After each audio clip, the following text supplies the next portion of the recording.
জাতীয় থেকে আন্তর্জাতিক, প্রান্তিক জনপদ থেকে নগর চারপাশে ঠিক কী ঘটছে এই মুহূর্তে তা নিয়ে আয়োজন এখন চারদিক। আপনাদের সঙ্গে আছি আমি সতীর্থ কর্মকার। ফেনীর বন্যা মোকাবিলায় ১৫০০ কোটি টাকার বেশি অনুমোদন দিয়েছে একনেক। সকালে সচিবালয়ে প্রধানমন্ত্রী ও একনেক চেয়ারপারসন তারেক রহমানের সভাপতিত্বে অনুষ্ঠিত বৈঠকে ৫টি প্রকল্প অনুমোদন দেওয়া হয়। প্রকল্পটির আওতায় বাঁধ নির্মাণ ও সংস্কারে চলতি বছর থেকে ২০৩১ সালের জুনের মধ্যে বাস্তবায়ন করবে বাংলাদেশ পানি উন্নয়ন বোর্ড। প্রকল্পের মাধ্যমে প্রত্যক্ষভাবে ২৩৭০ জন এবং পরোক্ষভাবে সুযোগ সৃষ্টি হবে ১৭,০০০ মানুষের কর্মসংস্থানের। প্রকল্পের যোগানে সরকার নিজস্ব অর্থায়ন থেকে খরচ ধরা হয়েছে ৪,৫৩৬ কোটি টাকা। পাশাপাশি ঋণ থেকে আসবে ২,৪৬৭ কোটি টাকা। অনুমোদিত প্রকল্পগুলোর মধ্যে নতুনভাবে ৩টি ও সংশোধিত 2টি প্রকল্প রয়েছে।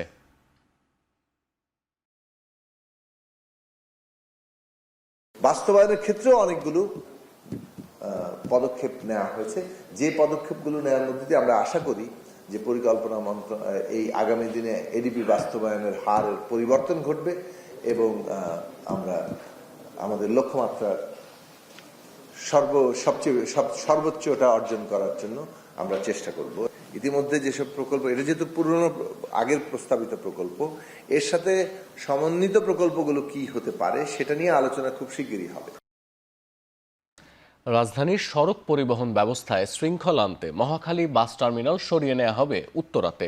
সকালে সচিবালয় ব্রিফিংয়ে সড়ক পরিবহন ও সেতুমন্ত্রী শেখ রবিউল আলম জানান, এজন্য উত্তরাতে ৫০ বিঘা জমি অধিগ্রহণের সিদ্ধান্ত নেওয়া হয়েছে।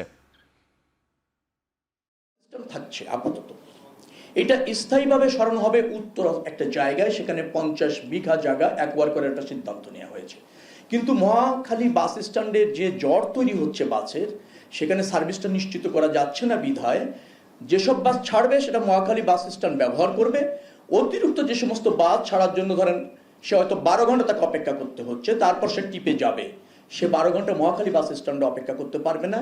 সে ৩০০ ফিটের আমাদের ওখানে একটা জায়গা নির্ধারণ করা হয়েছে, টেম্পোরারি ভাবে ওখানে ডিপো হিসেবে ব্যবহার করবে।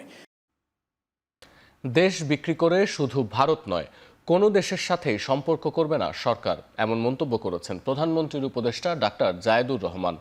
সকালে সচিবালয়ে সংবাদ সম্মেলনে উপদেষ্টা বলেন, দিল্লি বিমানবন্দরে অনাকাঙ্ক্ষিত ঘটনায় ব্যক্তি হিসেবে নয়, রাষ্ট্রের প্রতিনিধি হিসেবে তাৎক্ষণিক প্রতিবাদ হিসেবেই ফেরত এসেছেন তিনি। দিল্লিতে অনুষ্ঠিত বিজিবি ও বিএসএফ এর মহাপরিচালক পর্যায়ের বৈঠকে সীমান্তে পুশিন নিয়ে তীব্র প্রতিবাদ জানানো হয়েছে বলেও জানান উপদেষ্টা।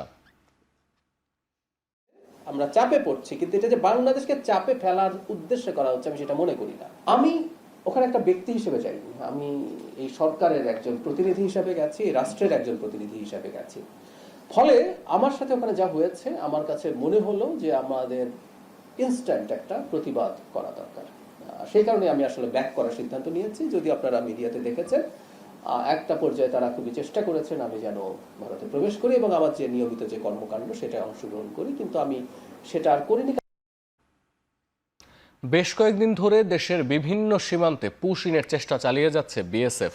পুশিন প্রচেষ্টা রুখে দিতে স্থানীয়রা বিজিবিকে যেমন সহায়তা করছে, তেমনি কোথাও কোথাও পুশিনে বিএসএফকে সহায়তার অভিযোগও উঠেছে। সোমবার রাতে চাঁপাইনবাবগঞ্জের গোমস্তাপুরের রোকনপুর সীমান্তে এবার নৌপথে 5 জনকে পুশিনের চেষ্টা করেছে বিএসএফ। তবে স্থানীয়দের সহায়তায় এবং বিজিবির তাৎক্ষণিক ও কার্যকর অবস্থানের কারণেই ওই প্রচেষ্টা ব্যর্থ হয়। রাতেই সীমান্তের ওই এলাকা থেকে পুশিনের সহায়তায় অভিযোগে 7 বাংলাদেশিকে আটক করা হয়েছে। এদিকে জামালপুরের দেওয়ানগঞ্জ উপজেলার মধ্যেরচর এলাকায় একজনকে পুশিনের চেষ্টা করে বিএসএফ। এছাড়া ঝিনাইদহের মহেশপুর সীমান্তে গত 4 দিন ধরে পরিস্থিতি কিছুটা স্বাভাবিক হয়েছে। পঞ্চগড় সীমান্তের গুরুত্বপূর্ণ পয়েন্টেও নজরদারি বাড়িয়েছে বিজিবি, সতর্ক রয়েছেন স্থানীয়রাও।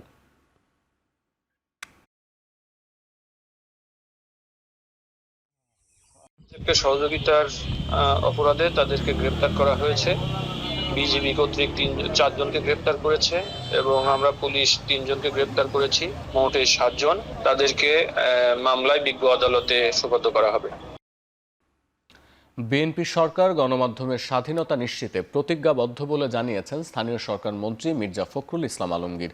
জাতীয় প্রেস ক্লাবে বাংলাদেশ ফেডারেল সাংবাদিক ইউনিয়ন ও ঢাকা সাংবাদিক ইউনিয়নের যৌথ উদ্যোগে আলোচনা সভায় একথা জানান তিনি। আর তথ্য সম্প্রচার মন্ত্রী বলেছেন, ফ্যাসিবাদ উত্তর বাংলাদেশে গণমাধ্যম কমিশনকে সবচেয়ে শক্তিশালী প্রতিষ্ঠান হিসেবে গড়ে তোলা হবে। বলেন, ক্ষমতায় আসার পর তারেক রহমানের সরকার গণমাধ্যমকে দেয়া প্রতিশ্রুতি বাস্তবায়নে কাজ করছে।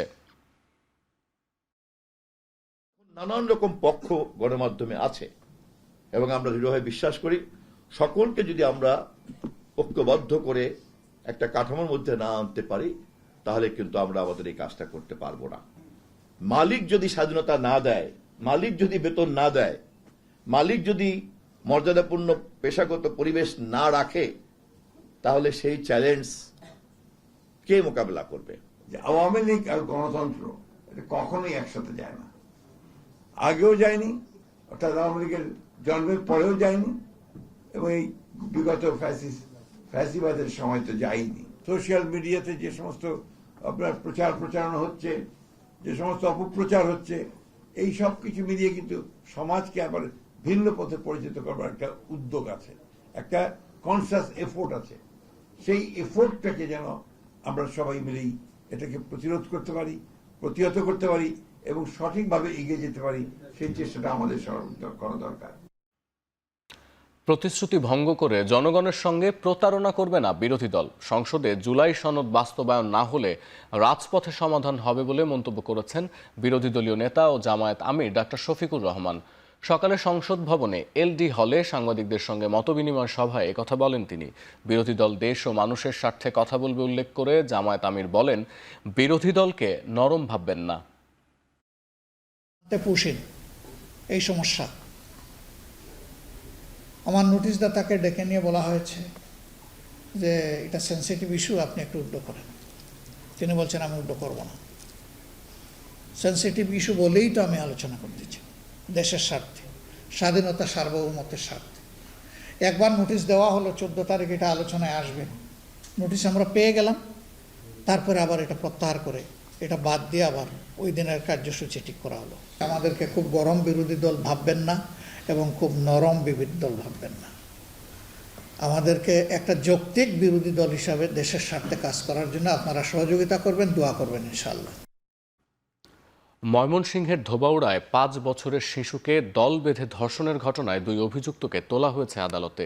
এ বিষয়ে জানাতে ময়মনসিংহের আদালত প্রাঙ্গণ থেকে যুক্ত হচ্ছেন সহকর্মী হারুনুর রশিদ। হারুন, এই ঘটনায় এখনো পর্যন্ত কয়জনকে জিজ্ঞাসাবাদ করা হয়েছে? সতীর্থ, ময়মনসিংহের ধোবাউড়ায় যে বর্বর পৈশাচিক ঘটনা ঘটেছে এবং নির্মমতার শিকার হয়েছে 5 বছর বয়সী এক শিশু, যাকে গণধর্ষণের পর নদীতে ফেলে হত্যা করা হয়েছে। এই ঘটনায় কিন্তু এখন পর্যন্ত আমরা যতটুকু জেনেছি 3 জনকে পুলিশ আটক করেছিল এবং তাদেরকে জিজ্ঞাসাবাদ করেছে। এর মধ্য থেকে 2 জনকে মামলার আসামি করা হয়েছে এবং সেই 2 জনকে কিছুক্ষণ আগে ময়মনসিংহের যে চিফ জুডিশিয়াল ম্যাজিস্ট্রেট আদালত রয়েছে সেই আদালতে তোলা হয়েছে। জুডিশিয়াল ম্যাজিস্ট্রেট এবং 7 নং আমলি আদালত ধোবাউড়ার যিনি বিচারক রয়েছেন তার আদালতে কিন্তু নিশামণি হত্যার যে 2 আসামি আরিফ এবং রাকিব তাদেরকে তোলা হয়েছে। কিছুক্ষণ আগে ধোবাউড়া থানার ভারপ্রাপ্ত কর্মকর্তা শফিকুল ইসলামের নেতৃত্বে কড়া পুলিশ প্রহরার মধ্য দিয়ে এই 2 আসামিকে আদালতে নিয়ে আসা হয় এবং এখন আমরা যতটুকু জানতে পেরেছি তাদের স্বীকারোক্তিমূলক জবানবন্দি দেওয়ার কথা রয়েছে এবং সেই শুনানি আদালতে চলছে।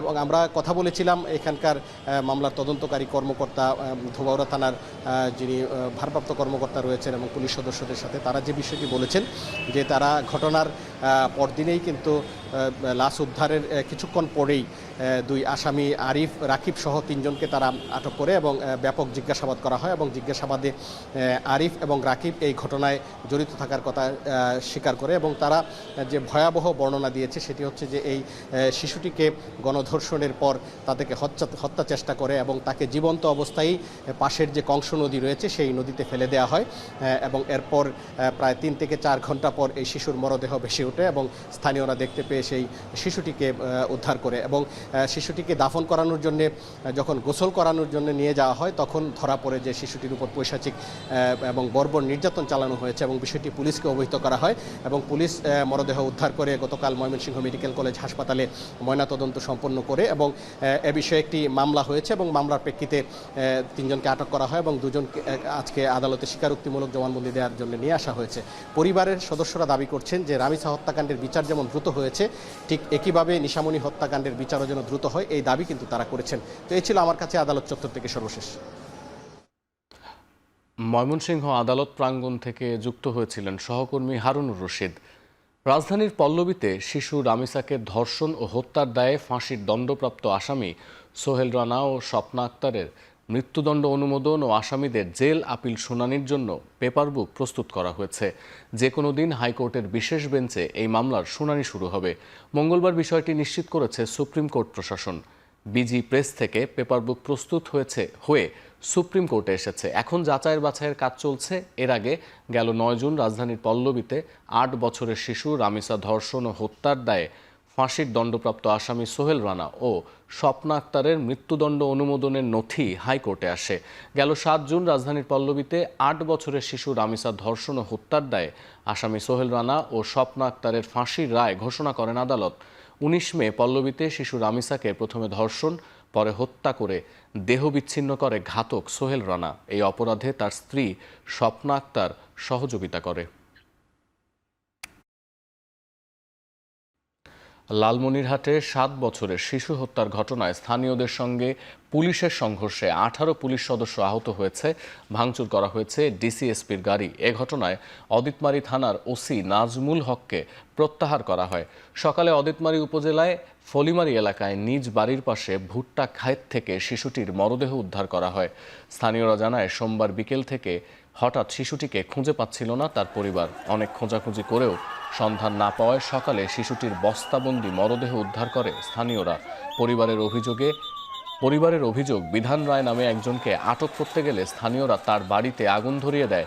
ঘটনার সামাল দিতে জেলা পুলিশ ঘটনাস্থলে গেলে বিক্ষুব্ধ জনতা তাদের গাড়িতে হামলা চালায়। পরে বিজিবি গিয়ে পরিস্থিতি নিয়ন্ত্রণে আনে।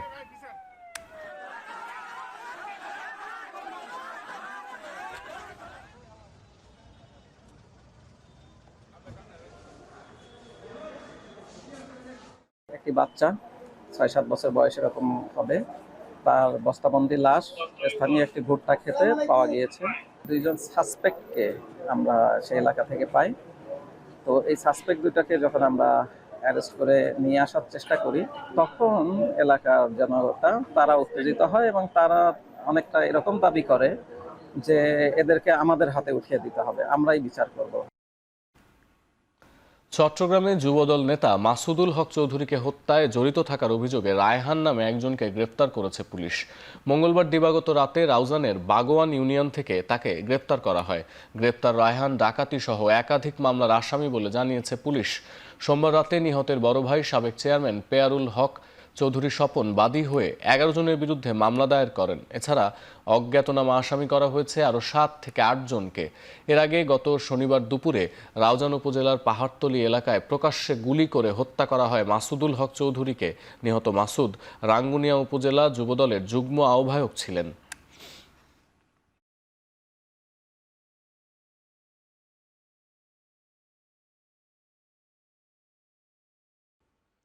এবার আন্তর্জাতিক প্রসঙ্গ। পশ্চিমবঙ্গের ভবানীপুর আসনের নির্বাচনী ফলাফল চ্যালেঞ্জ করে আবারও হাইকোর্টে গেলেন তৃণমূল নেত্রী মমতা বন্দ্যোপাধ্যায়। এ সময় তার সঙ্গে ছিলেন তৃণমূলের বেশ কয়েকজন সংসদ সদস্য। মূলত এই আসনে মুখ্যমন্ত্রী শুভেন্দু অধিকারীর বিজয় নিয়ে চ্যালেঞ্জ জানান তিনি।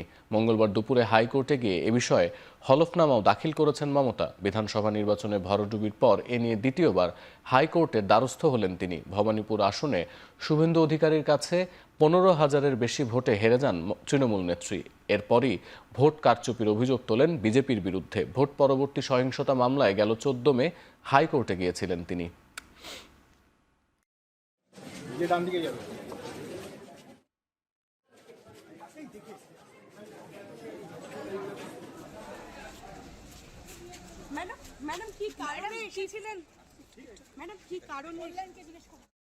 যুক্তরাষ্ট্র ইরান শান্তি চুক্তি সত্ত্বেও লেবাননে হামলা অব্যাহত রাখার হুঁশিয়ারি দিলেন ইসরায়েলি প্রধানমন্ত্রী বেনিয়ামিন নেতানিয়াহু। তার অভিযোগ খসড়া চুক্তিগুলোর ধারাগুলোর বিষয়ে অবগত নয় ইসরায়েল। এছাড়া ইসরায়েলকে পাশ কাটিয়ে চুক্তিতে সম্মত হয়েছে ওয়াশিংটন। যেভাবেই হোক ইরানের ইউরেনিয়াম ধ্বংস করতে বদ্ধপরিকর নেতানিয়াহু।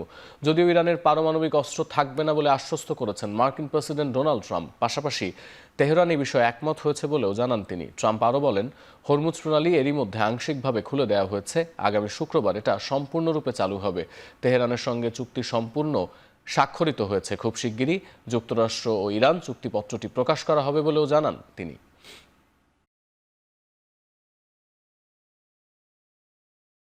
শেষ করছি এখন চারদিক। এখন টেলিভিশন ওয়েবসাইটে দেখতে ভিজিট করুন www.ekon.tv। এছাড়া ফেসবুকে দেখতে ভিজিট করুন facebook.com/tv.ekon, আর ইউটিউবে দেখতে ভিজিট করুন youtube.com/c/echontv।